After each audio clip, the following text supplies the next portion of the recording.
I wrote to Shawn Grate asking for an on-camera interview. He replied with much more than a yes or no, providing insight into the mind of a confessed killer and why he says the government killed his victims first.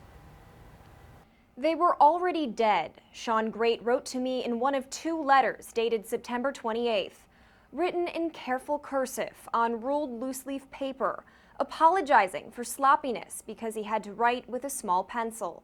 In his first letter, Grate tells me about facing himself in the mirror and promises to share exactly why he did it. And that's exactly what he did in the second letter, which I found folded neatly inside the original, signed copy of his indictment, the same document that lists his aggravated murder charges in the death of Stacey Stanley and Elizabeth Griffith. The charges came after a third woman who escaped led police to their bodies in this Ashland home last month. They were already dead, just their bodies were flopping wherever they can flop, but their minds were dead, Grate wrote, blaming government assistance for taking the minds of his victims.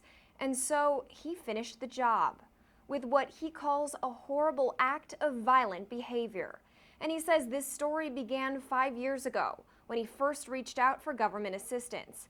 But he said he couldn't get enough, writing that he received $197 a month on a food card, though many bodies receive $700, he wrote.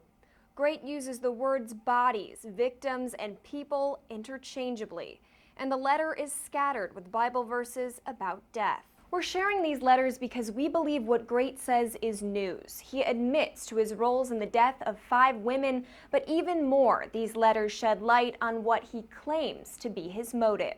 And Grate acknowledges that those families have the right to know why he did it. And he also confesses his fears, that he will become dead-minded like them, stuck in a cell for the rest of his life, posing a final question, scrawled across the top of the letterhead. Why is my mind eating me alive, or has it ate me? I called the Ashland County Prosecutor's Office to let them know about the letters and their contents, but I couldn't get through to the prosecutor. Support staff told me the office doesn't want them and doesn't care what I do with them.